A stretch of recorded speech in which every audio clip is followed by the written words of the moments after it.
Ésaïe, chapitre 38. À cette époque-là, Ézéchias fut atteint d'une maladie mortelle. Le prophète Ésaïe, fils d'Amoz, vint le trouver et lui annonça. Voici ce que dit l'Éternel. Donne tes ordres à ta famille, car tu vas mourir, tu ne vivras plus. Ézéchias tourna le visage contre le mur et fit cette prière à l'Éternel. Éternel, souviens-toi que j'ai marché devant toi dans la vérité, avec un cœur intègre, et que j'ai fait ce qui est bien à tes yeux. Puis il pleura abondamment. Alors la parole de l'Éternel fut adressée à Ésaïe. Va annoncer à Ézéchias. Voici ce que dit l'Éternel, le Dieu de ton ancêtre David. J'ai entendu ta prière, j'ai vu tes larmes. J'ajoute 15 années à ta vie. Je te délivrerai, de même que cette ville, du roi d'Assyrie. Je protégerai cette ville. Voici pour toi, de la part de l'Éternel, le signe qu'il accomplira la parole qu'il a prononcée. Je vais faire reculer l'ombre des marches qui est descendue sur l'escalier d'Akaz, et ce grâce au soleil. Je vais la faire reculer de 10 marches. Et le soleil recula de 10 marches sur l'escalier où il était déjà descendu. Poème d'Ézéchias, le roi de Juda, sur sa maladie et son rétablissement.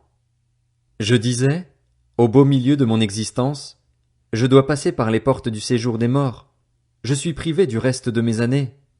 Je disais, je ne verrai plus l'Éternel, sur la terre des vivants.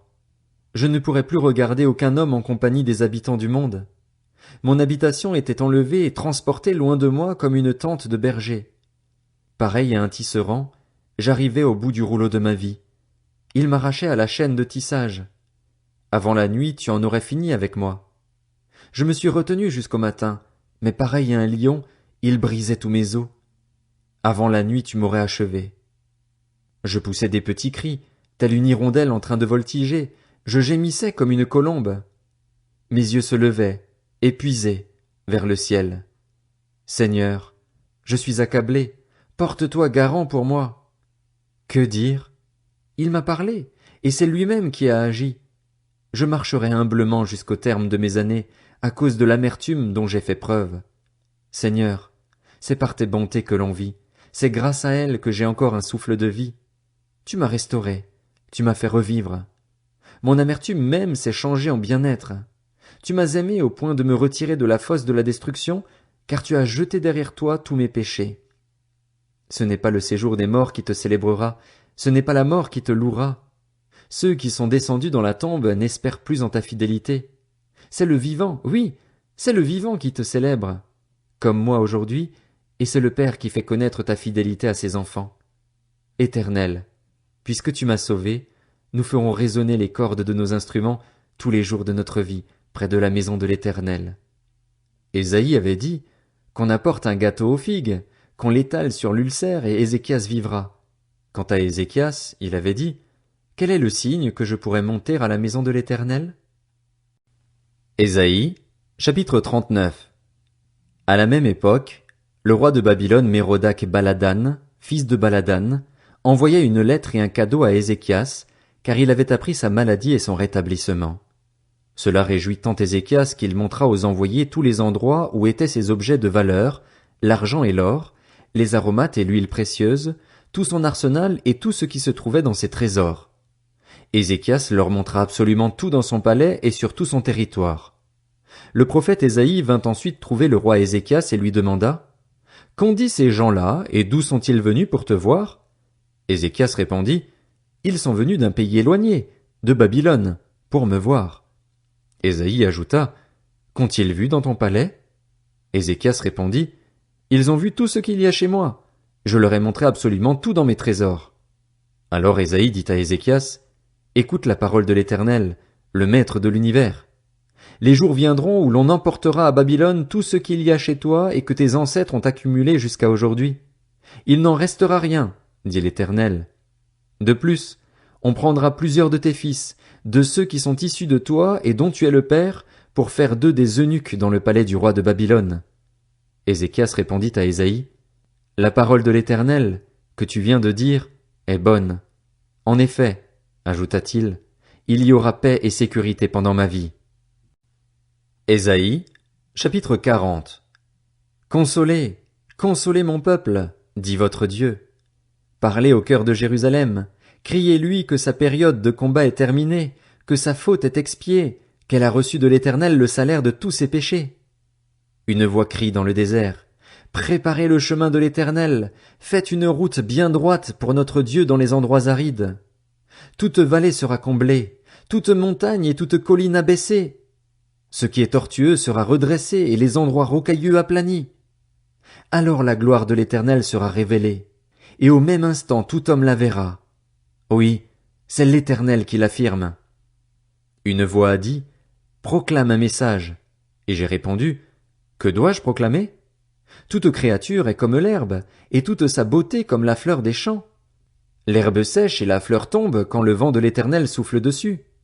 Vraiment, le peuple est pareil à l'herbe. L'herbe sèche et la fleur tombe, mais la parole de notre Dieu subsiste éternellement. Monte sur une haute montagne, Sion, pour annoncer la bonne nouvelle.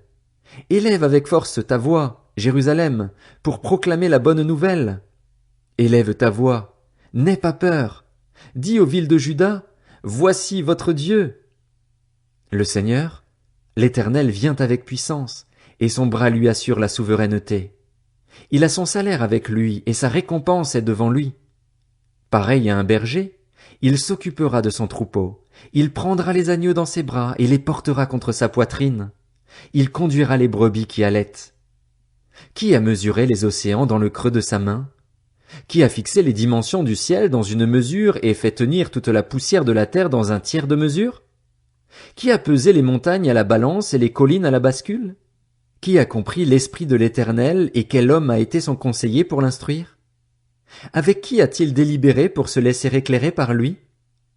Qui lui a appris le sentier du droit, lui a enseigné son savoir-faire et lui a fait connaître le chemin de l'intelligence? Les nations sont pareilles à une goutte d'eau qui tombe d'un seau. Elles sont comme de la poussière sur une balance, et les îles comme une fine poussière qui s'envole.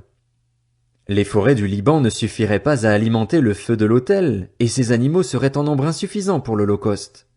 Toutes les nations sont réduites à rien devant lui. Elles comptent moins à ses yeux que le néant et le vide. À qui voulez-vous comparer Dieu? À quelle représentation pourriez-vous le comparer? C'est un artisan qui fond la statue, puis un orfèvre la couvre d'or et y soude des chaînettes d'argent. Celui qui est trop pauvre pour une telle offrande choisit un bois qui ne pourrisse pas. Il sollicite les services d'un artisan assez habile pour fabriquer une sculpture sacrée qui ne soit pas branlante. Ne le savez-vous pas? Ne l'avez-vous pas appris? Ne vous l'a-t-on pas révélé dès le début? N'avez-vous jamais réfléchi aux fondations de la terre? C'est l'Éternel qui siège au-dessus du cercle de la terre. Ses habitants sont, pour lui, pareils à des sauterelles. Il déroule le ciel comme une étoffe légère. Il le déploie comme une tente pour en faire son lieu d'habitation. C'est lui qui réduit les dirigeants à rien, qui rend les juges de la terre pareils à du vide.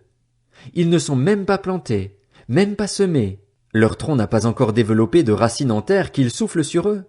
Ils se dessèchent alors. Le tourbillon les emporte comme un brin de paille. À qui me comparerez-vous pour que je lui ressemble? Demande le saint. Levez les yeux vers le ciel et regardez. Qui a créé cela?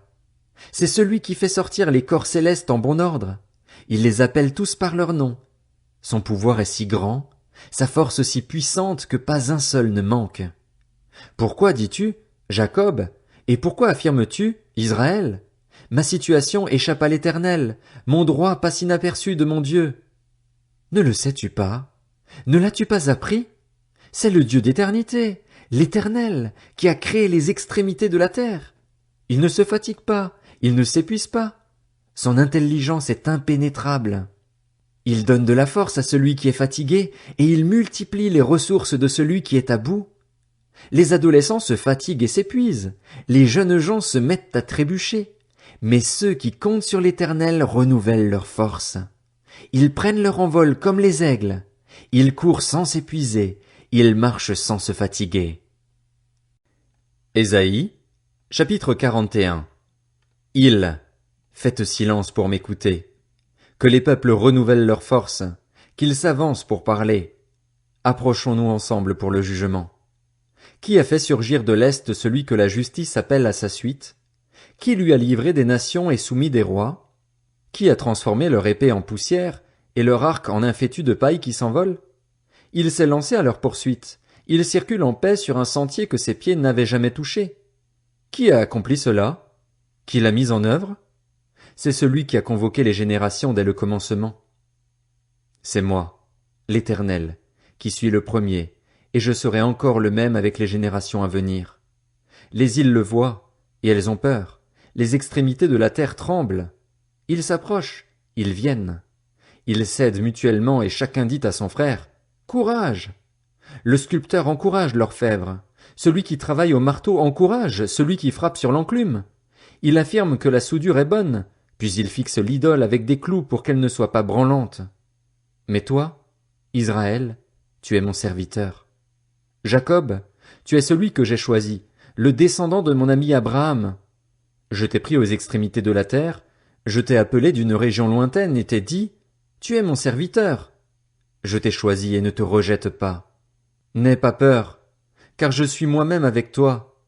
Ne promène pas des regards inquiets, car je suis ton Dieu. Je te fortifie, je viens à ton secours, je te soutiens par ma main droite, la main de la justice.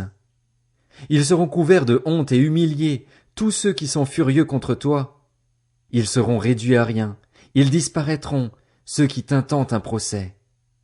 Tu auras beau les chercher, tu ne les trouveras plus, ceux qui te combattaient. Ils seront réduits à rien, réduits au néant, ceux qui te faisaient la guerre. En effet, c'est moi, l'Éternel, ton Dieu, qui empoigne ta main droite et qui te dit, « N'aie pas peur, je viens moi-même à ton secours. » N'aie pas peur, vermisseau de Jacob, faible reste d'Israël. Je viens à ton secours, déclare l'Éternel. Celui qui te rachète, c'est le Saint d'Israël. Je vais faire de toi un traîneau de battage tout neuf, garni de pointes. Tu écraseras, tu broieras les montagnes et tu rendras les collines semblables à la balle du blé. Tu les secoueras et le vent les emportera. Un tourbillon les dispersera. Mais toi, tu trouveras ta joie dans l'Éternel. Tu feras ton sujet de fierté du Saint d'Israël. Les plus humbles et les plus pauvres cherchent de l'eau, mais il n'y en a pas, et leur langue est desséchée par la soif. Moi, l'Éternel, je répondrai à leurs prières.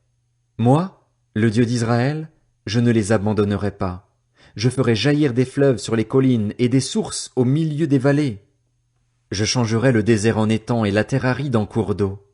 Je ferai pousser dans le désert le cèdre, l'acacia, le myrte et l'olivier. Je placerai pêle-mêle dans la plaine aride le cyprès, l'orme et le buis. Ils le verront et ainsi ils le reconnaîtront. Ils constateront et comprendront tous ensemble que c'est la main de l'Éternel qui a fait cela, que c'est le Saint d'Israël qui l'a créé. Plaidez votre cause, dit l'Éternel. Présentez des arguments pour votre défense, dit le roi de Jacob. Qu'il les présente, qu'il nous révèle ce qui doit arriver. Quelles prédictions avez-vous déjà faites? Révélez-le. Nous y réfléchirons et saurons ainsi si elles se sont accomplies. Ou bien annoncez-nous l'avenir. Révélez ce qui arrivera plus tard. Nous reconnaîtrons alors que vous êtes des dieux. Faites seulement quelque chose, que ce soit bien ou mal, pour que nous le voyions et l'examinions ensemble. En réalité, vous êtes moins que rien et votre activité est plus que vide. C'est une erreur monstrueuse que de vous choisir. Je l'ai fait surgir du nord et il est venu. Depuis l'est, il recourt à mon nom. Il écrase les gouverneurs comme de la boue, tout comme le potier piétine l'argile. Qui l'a révélé dès le début pour que nous le sachions, longtemps à l'avance pour que nous puissions dire « C'est juste ». Personne ne l'a révélé, personne ne l'a annoncé et personne n'a entendu vos paroles. J'ai été le premier à dire à Sion « Les voici », à donner à Jérusalem un messager de bonnes nouvelles. Je regarde, mais personne ne se présente. Personne parmi eux qui puisse donner un avis et qui puisse répondre si je l'interroge. Ils ne sont tous que tromperies, ils ne fabriquent que du vide, leurs idoles ne sont que du vent, c'est le désert.